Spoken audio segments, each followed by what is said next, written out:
Boa noite, minha gente, aqui de Jaú, da nossa região e também outros amigos de fora, que têm nos acessado através das mídias da igreja, de vários lugares. Eu sou o pastor Cícero, estamos abrindo este culto da Igreja Presbiteriana de Jaú, neste domingo, já depois do vesperal, depois da tarde, agora já à noite, não é?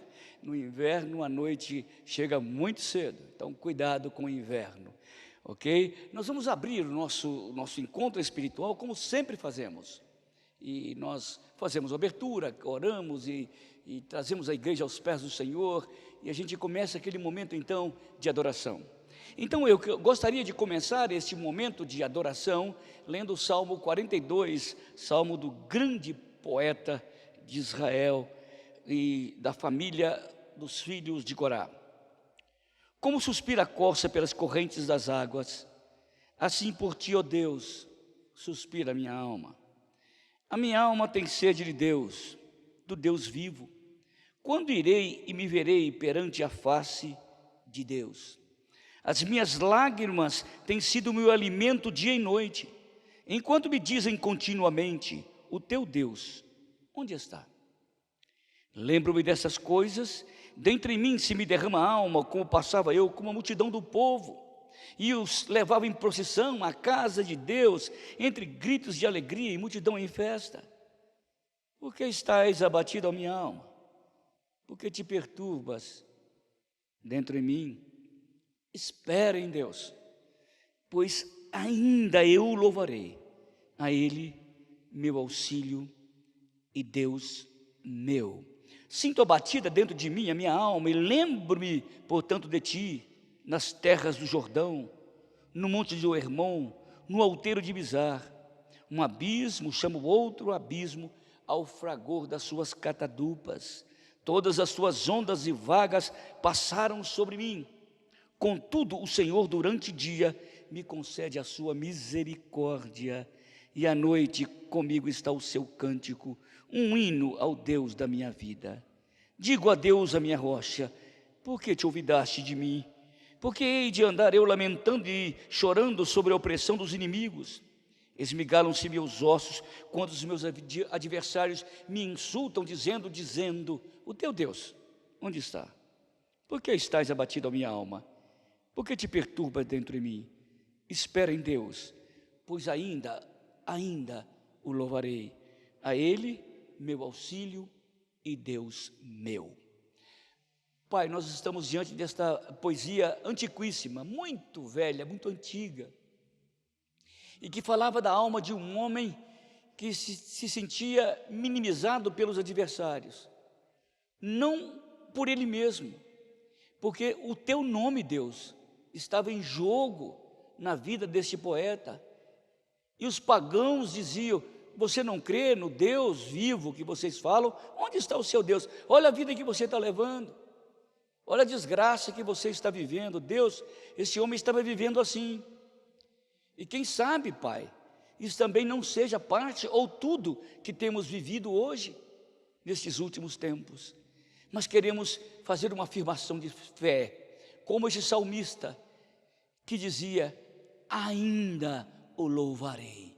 Deus, talvez a minha boca esteja travada, amarga, mas há de amanhecer uma nova alvorada, um novo dia, então a minha alma cantará louvores ao Senhor. Aceita, Senhor, nosso coração triste por esta pandemia, por perda de milhares de vidas. Oh Deus, aceita o nosso lamento, porque sabemos que isso é coisa de homem, isto é coisa da queda humana. Mas então, Deus, buscamos um poder sobrenatural que está no teu nome, que a nossa alma não esteja abatida, Deus, que aquela esperança do ainda renove a nossa vida. Em nome de Jesus é que eu oro, pedindo a graça e a misericórdia tua sobre as nossas vidas durante esta celebração. Em nome dele, o Senhor que enxuga as nossas lágrimas. Amém. Bom, sempre depois desse momento de abertura, a gente começa um momento de música na igreja. Nós somos uma igreja musical, Temos corais, temos orquestra, temos bandas, temos conjuntos de louvor de todas as idades. E temos um pequeno grupo agora que canta essas músicas, porque o momento nos exige que sejamos mais reduzidos naquilo que fazemos.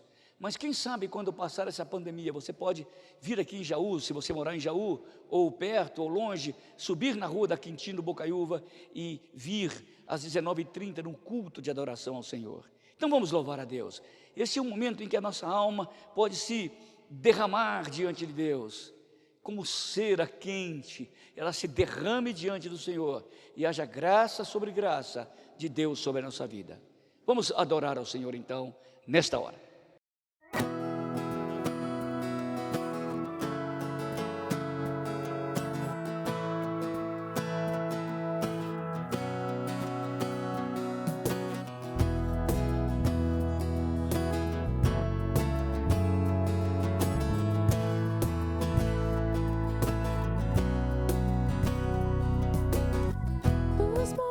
Corre para o mar, teu rio de amor por mim.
Sua cruz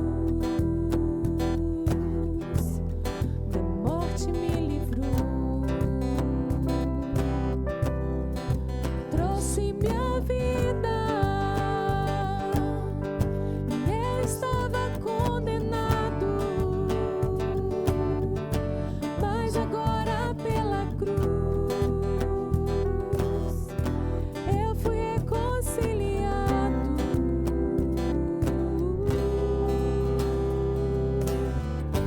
Pela cruz me chamou gentilmente, me atraiu e eu, sem palavras, me aproximo, quebrantado por seu amor. Pela cruz me chamou gentilmente, me atraiu e eu, sem palavras, me aproximo, quebrantado por seu amor. Impressionante é o seu amor.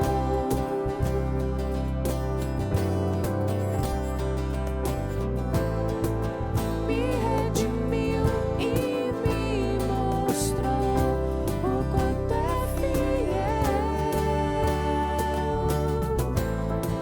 Impressionante é o seu amor.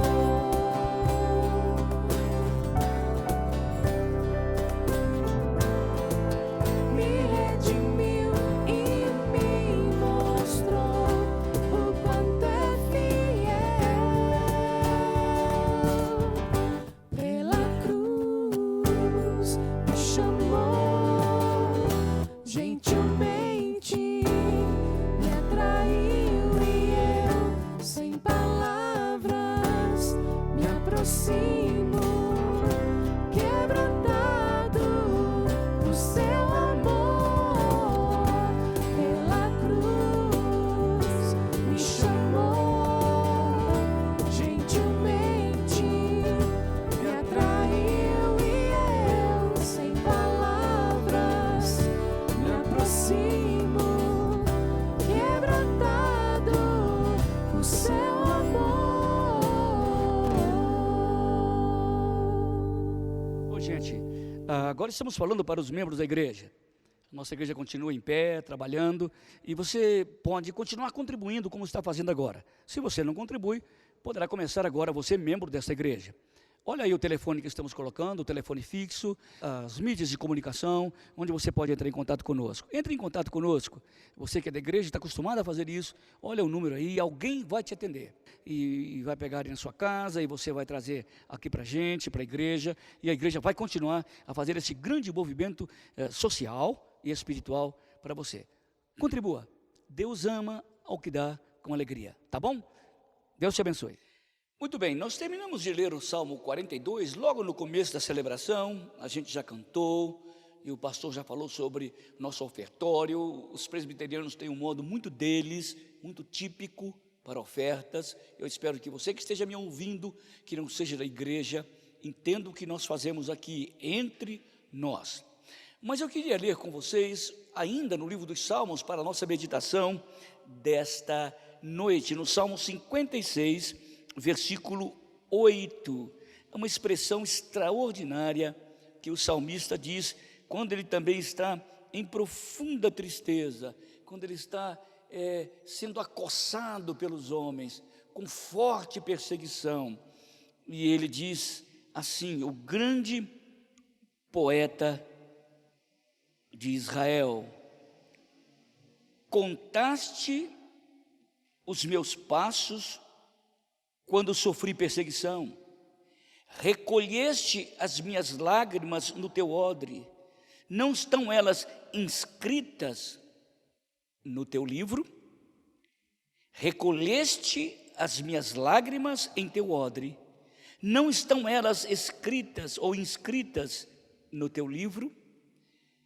Olha, vocês sabem que a poesia tem sido objeto de observação e motivo de de cura para muitas dores da alma, de cristãos pelos séculos dos séculos.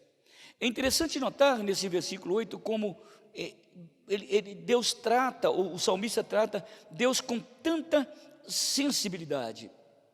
Na Bíblia nós notamos várias figuras atribuídas a Deus, quando ele se relaciona, por exemplo, com a natureza, como ele tem prazer de ver as corças dar crias e pular no campo, os touros bravios, como ele cuida dos pássaros. Nota que Deus tem uma sensibilidade tremenda para com a sua criação. Deus não é um Deus que criou o mundo com leis fixas e abandonou este mundo para que as leis químicas e físicas, matemáticas, pudessem por elas mesmas dirigir um mundo cegamente. Não, Deus cuida, se relaciona com a sua criação, se relaciona com peixes, com pássaros. A Bíblia mesmo diz, Jesus diz que quando um pássaro cai da árvore, um pardal, Jesus ou Deus está presente naquele ato. Deus não está longe da morte daquele pardal que cai, pelo contrário, Ele está presente no ato do pardal morrer. Tal é a ligação e a sensibilidade que Deus tem de cuidar da sua criação. Então esse texto está falando disso, de como Deus se relaciona, o relacionamento de Deus com a natureza, o relacionamento de Deus com os animais, o relacionamento de Deus com os homens. Mesmo os homens que não o conhecem, que não o amam, também recebem os benefícios da graça de Deus. Quando Paulo estava pregando lá em Tessalônica, falando para os pagãos, ele disse: vocês não veem a chuva caindo? Vocês não veem a planta nascendo? Ou como é que Deus conta os seus dias e cuida da natureza para o bem de vocês, mesmo os tessalonicenses não sendo cristãos? Então Deus é sensível à sua criação, aos pássaros, aos peixes, aos répteis, aos animais, os coleópteros, anfíbios, o que você quiser pensar no mundo. Mas Deus também se relaciona com o homem de um modo geral. Mas Deus tem um carinho especial para com seus eleitos. O modo como Ele se relaciona é diferente. Deus está presente em todo lugar do mundo. E vou dizer uma coisa, presente até no inferno, porque o inferno não existiria se ele não tivesse dando vida àquilo. De um certo modo, Deus está presente mesmo nos lugares mais horríveis desta terra, mesmo nos lugares mais escondidos dos homens mais vis. Deus está presente ali. Claro que Ele não está presente ali promovendo o seu bem, mas Ele está presente como onipresente, observando o comportamento dos homens sobre a face da terra. Mas, diz o livro dos Salmos, para que com aqueles que são chamados por Ele, para com aqueles que são eleitos, Ele tem um chamado, um relacionamento, uma manifestação especial. Se não escutem: colheste as minhas lágrimas no teu odre, e no teu livro não estão inscritos todos os meus dias. Notem o relacionamento de Deus com esse poeta, que é o mesmo relacionamento conosco. É um relacionamento muito mais íntimo. Quando Jesus estava falando para os seus discípulos em Mateus capítulo 6, ele disse: olha, Deus cuida dos passarinhos. Olha o pássaro, olha um passarinho que voa. Você já viu algum passarinho plantar alguma semente? No entanto, Deus cuida dele. Você já viu um lírio, uma flor como o lírio, tecer algum fio? No entanto, você já viu uma cor mais bonita do que aquela? E Jesus conclui então dizendo para os seus discípulos: se Ele cuida dos pássaros que não semeiam, se Ele cuida dos lírios que não fiam e nem tecem, Deus não cuidará de vocês. Portanto, não andem ansiosos, não fiquem solícitos demais, não fiquem desesperados como o dia de amanhã, porque a gente não pode acrescentar 1 centímetro do nosso futuro. Então Jesus está dizendo que Deus se relaciona de uma forma diferente com os seus chamados, os seus eleitos. Jesus se relaciona de forma diferente com os seus discípulos, com a sua igreja. Não é que Ele não se importa com a natureza, não se importa com o homem, porque quem dá comida, aquele pagão, que está longe, e quem põe chuva no quintal dele, o sol, é Deus. Como mesmo Jesus diz no Evangelho de Mateus, que Deus faz cair chuvas sobre justos e injustos, mas com seus eleitos Ele tem um tratamento diferente. Se não, vejam o que o salmista falou. Olha, ele está assim, sofrendo, mas feliz, porque Deus vai tratar naquela situação difícil, escabrosa, de um modo muito diferente. Ele diz: recolheste as minhas lágrimas no teu odre. Olha o que ele está falando, como Deus se relaciona com o filho dele. Sabe o que esse salmista está falando que Deus é? Um colecionador de lágrimas. Mas Cícero, por que Deus coleciona lágrimas? Porque é impossível passarmos por esta vida sem derramarmos lágrimas. Mas é difícil quando essas lágrimas caem no vazio, caem em qualquer lugar. O salmista diz que Deus é um colecionador de lágrimas, porque Ele coloca as nossas lágrimas no seu odre, isto é, nos seus afetos, no lugar que Ele guarda o seu vinho, a sua alegria, o seu tesouro, os seus sentimentos mais profundos. É ali que Deus coloca as nossas lágrimas. Deus não pega a nossa dor e joga para qualquer lugar. Deus não pega a nossa dor como um terapeuta que, por mais sensível que ele seja, ele não tem o odre no coração para colocar a sua lágrima. Mas o salmista diz que Deus é o grande colecionador das nossas lágrimas. Deus tem ouvido visto as nossas lágrimas, ouvido as nossas orações. É interessante saber que todas as lágrimas que você chorou, Deus conhece. Você sabe quantos milímetros você poderia colocar, ou quantos litros você poderia colocar para encher todas as lágrimas que você chorou até hoje? Talvez você não se lembre da maioria delas.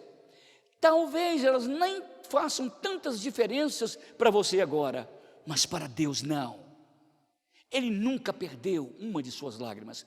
Todas elas que porejaram pelos seus olhos caíram dentro do odre de Deus.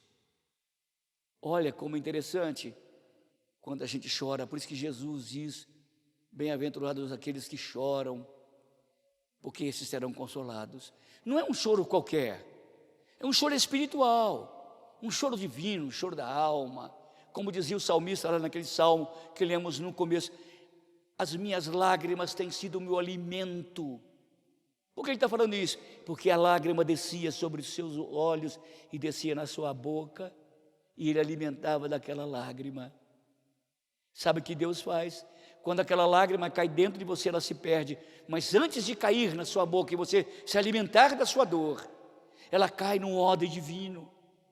Deus não perde nenhuma de suas lágrimas, porque elas são como pepitas e diamantes.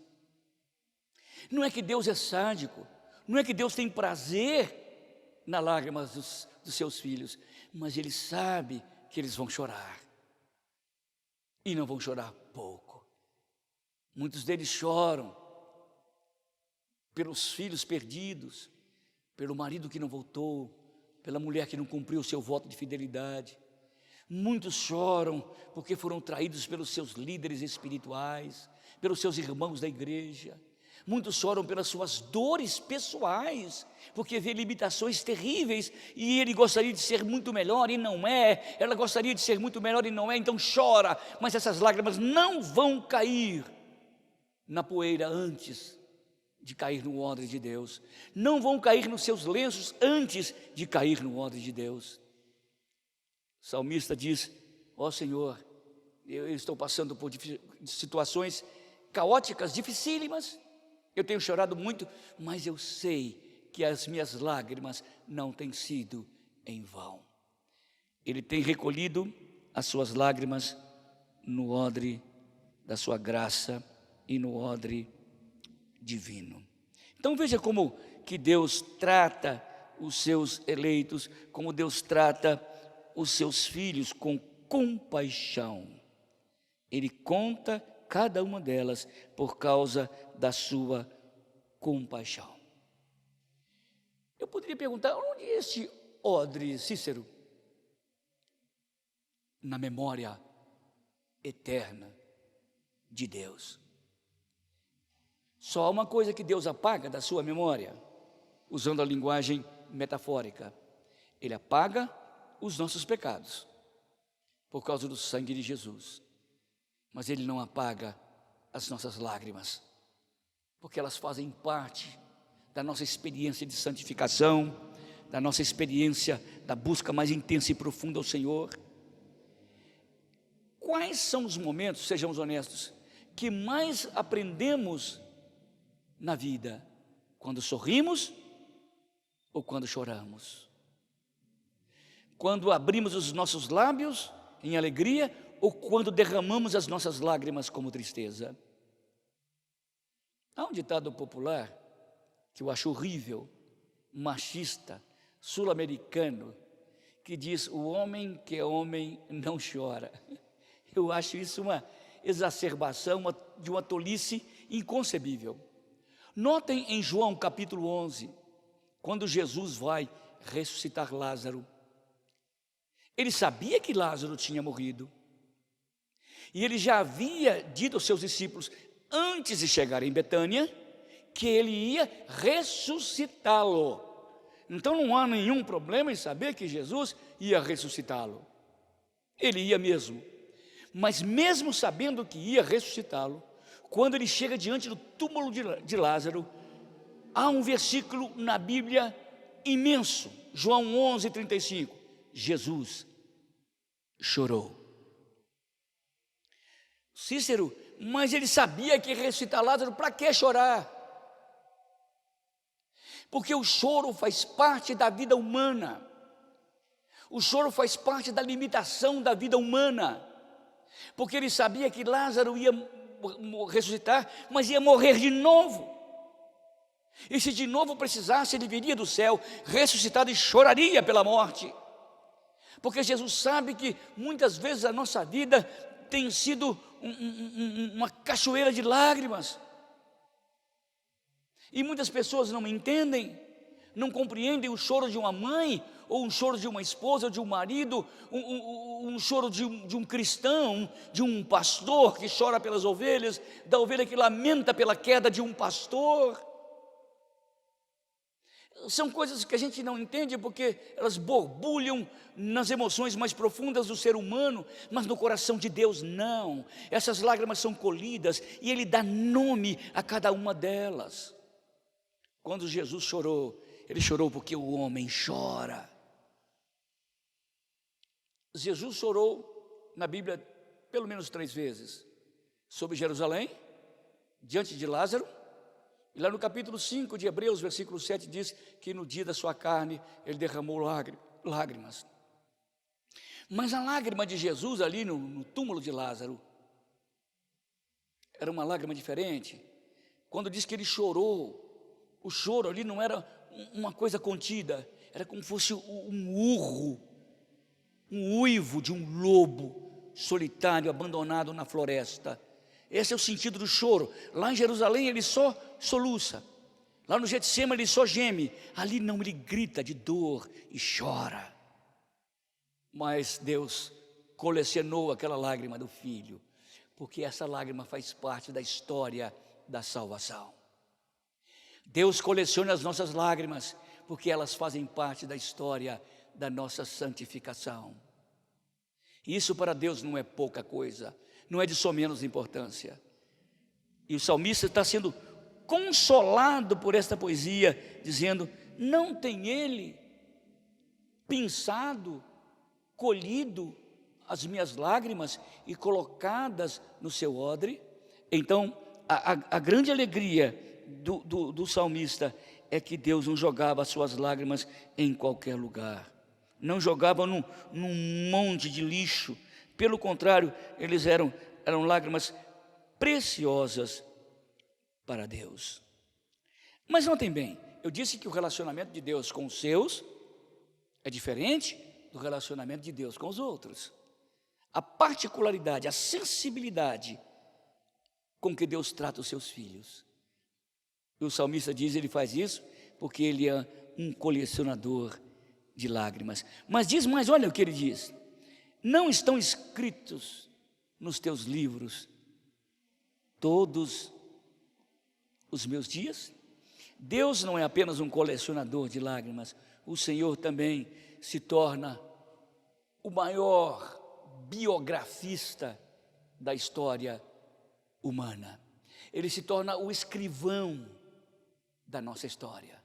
Se por um lado ele particularmente é o coletor das nossas lágrimas, por outro lado, escrevendo a nossa história, o nosso perfil psicológico, físico, espiritual, existencial, moral, ele é o grande escritor da nossa vida.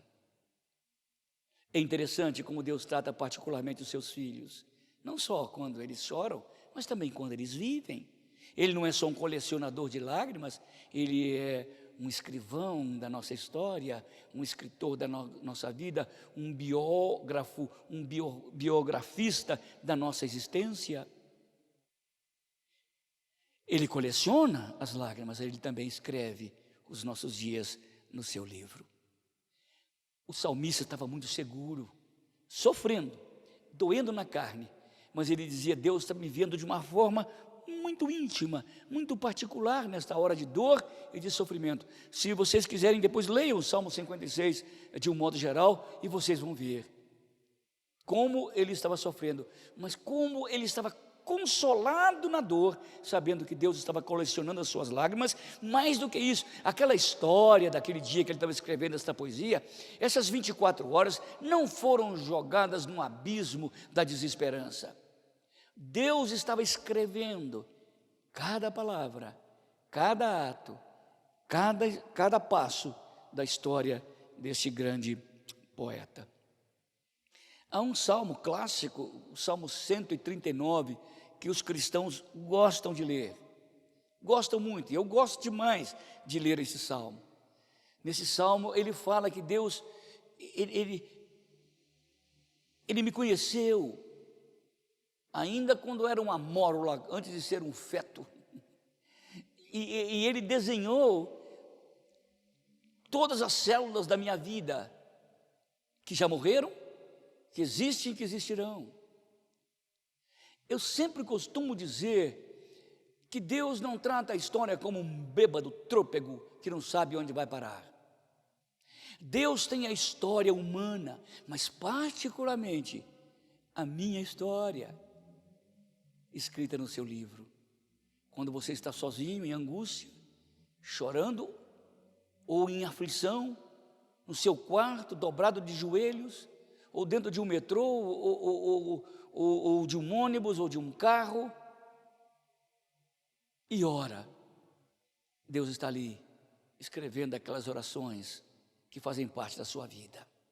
Os atos, os portentos, as vitórias, tudo isso está escrito no seu livro.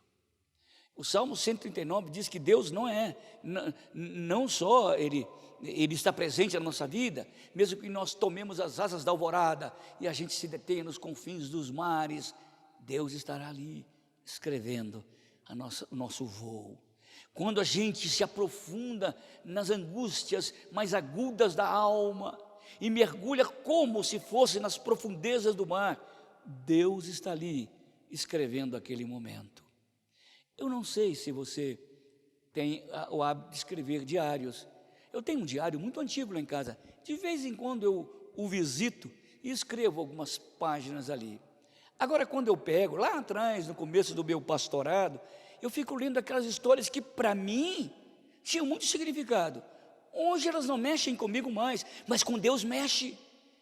Porque aquilo que eu sofri lá, Deus continua a guardar no seu coração como parte da minha santificação, como parte da minha trajetória espiritual. Deus é muito sensível à nossa história inteira, porque a gente vê ontem, hoje e verá amanhã. Para Deus sempre é ontem, é hoje e é amanhã.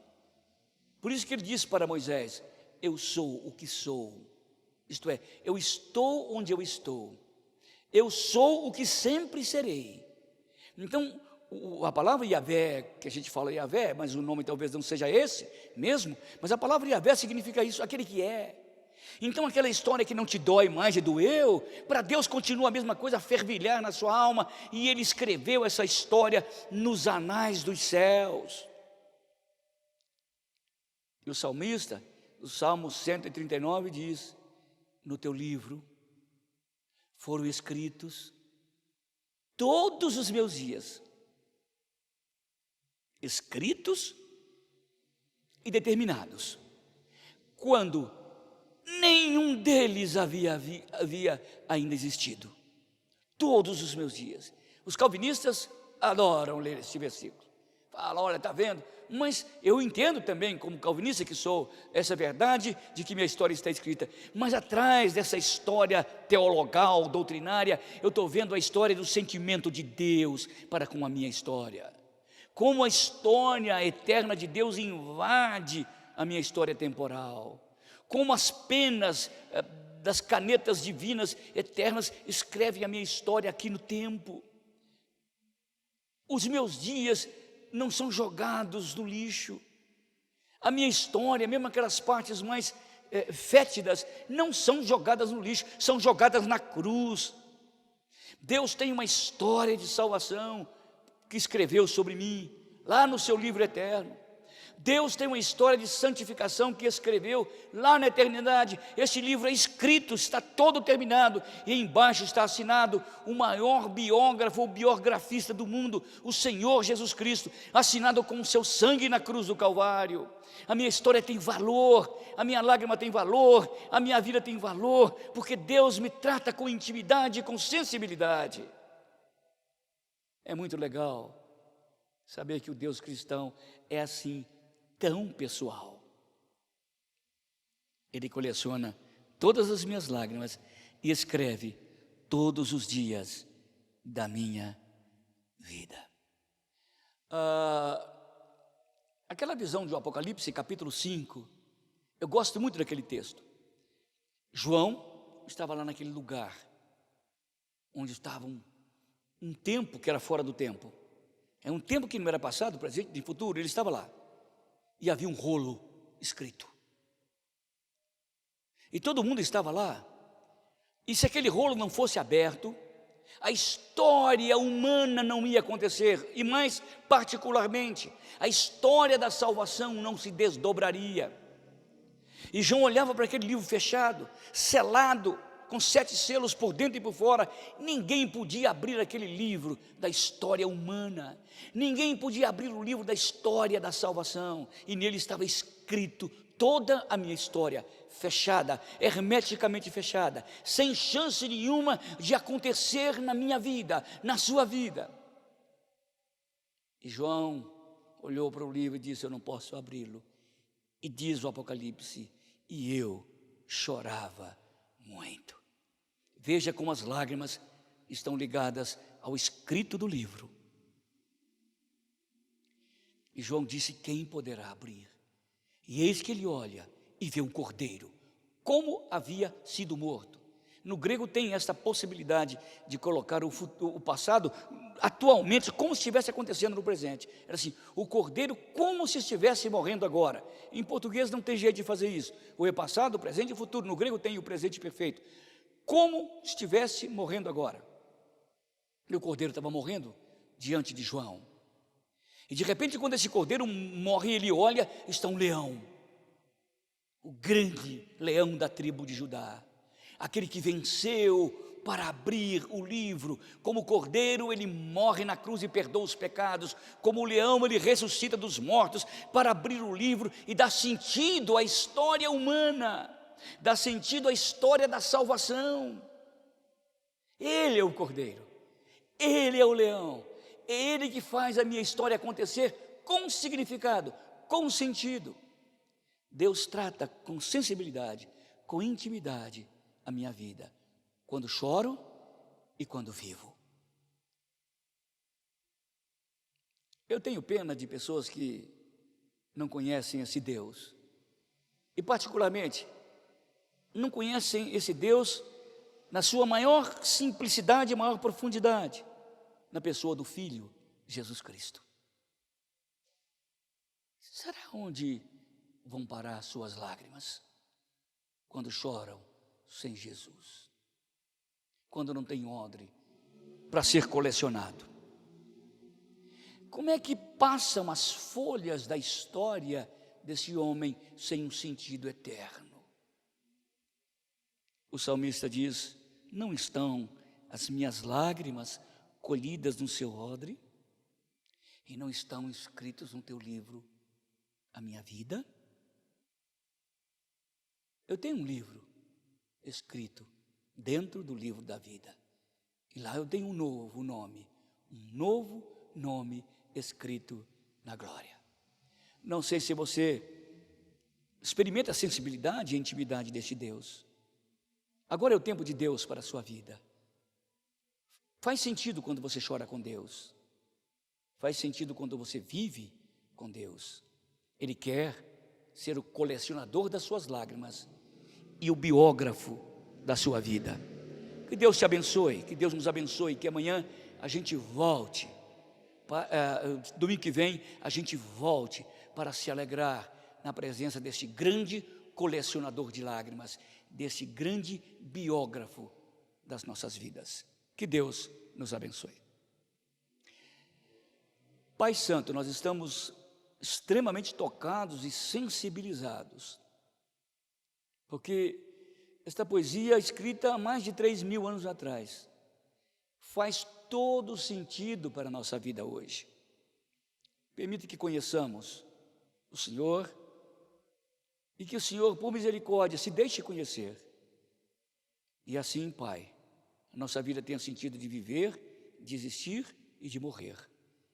Ajuda cada um que me ouviu, para que esta palavra desperte no coração dele um desejo imenso de conhecer esse Deus tão íntimo.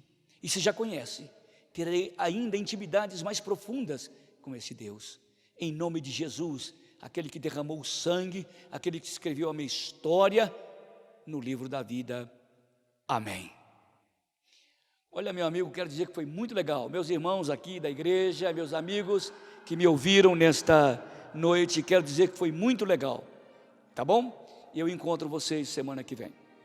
E agora, meus irmãos e meus amigos, que a graça do Senhor Jesus Cristo, o amor de Deus, nosso Pai, a comunhão, a força, o poder e a consolação do Espírito estejam com vocês e com todos aqueles com os quais Jesus tem intimidade, hoje e para sempre. Amém. Volto a encontrar com vocês no próximo domingo. Deus nos abençoe a todos.